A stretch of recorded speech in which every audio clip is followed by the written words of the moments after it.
Hello दोस्तों, नमस्कार। आज की कहानी है बुद्धिमान मंत्री। एक बार की बात है, एक मंत्री ने राजा को अपनी बेटी के विवाह समारोह में निमंत्रित किया। जब राजा अपने परिवार के साथ विवाह समारोह में पहुंचा तो मंत्री उन्हें सम्मान पूर्वक विशेष आसन पर बैठने ले गया। तो मंत्री यह देखकर बहुत लज्जित हुआ कि सफाई कर्मी वहां बैठा हुआ था। उसने सफाई कर्मी को सभी के सामने वहां से उठा दिया और उसे बहुत डांटा। सफाई कर्मी ने बहुत अपमानित महसूस किया और बदला लेने की योजना बनाने लगा। अगले दिन सुबह जब वह राजा का कक्ष साफ कर रहा था तभी वह जानबूझकर बड़बड़ा रहा था। राजा कितने नादान हैं, उन्हें यह पता ही नहीं कि रानी और मंत्री के बीच क्या चल रहा है। राजा आधी नींद में था। यह बकवास क्या कर रहे हो?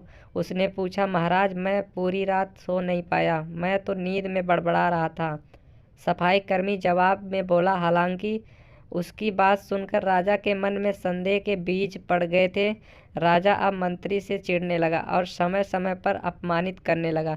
एक दिन तो उसने द्वारपालों से तक कह दिया कि वे मंत्री को महल में घुसने ही ना दे। मंत्री राजा के व्यवहार से बहुत चकित था, लेकिन कुछ विचार करने के बाद उसे समझ में आ गया कि सफाई कर्मी ही इसके लिए जिम्मेदार हो सकता है। मैंने उसका अपमान किया था और उसी का उसने बदला लिया है। अब मुझे उसे दोबारा प्रसन्न करना होगा, तभी वह राजा की निगाह में मेरा सम्मान दोबारा दिला सकता है।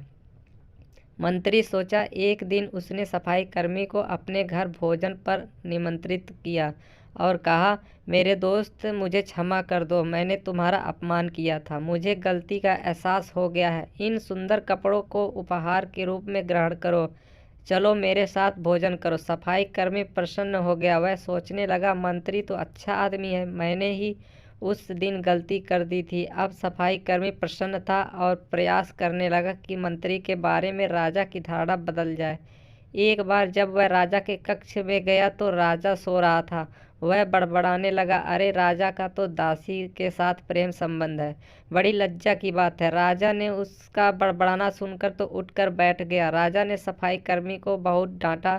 सफाई कर्मी बोला, क्षमा कर दे महाराज, मैं पूरी रात सो नहीं पाया, इसलिए दिन में नींद में बड़बड़ा रहा था। राजा को अपनी गलती समझ में आ गई। इस तरह की अफवाह के चक्कर में आकर उसने अपने बहुत अच्छे सलाहकार की अनदेखी शुरू कर दी थी। राजा ने मंत्री को बुलाया और दोनों फिर से मित्र बन गए।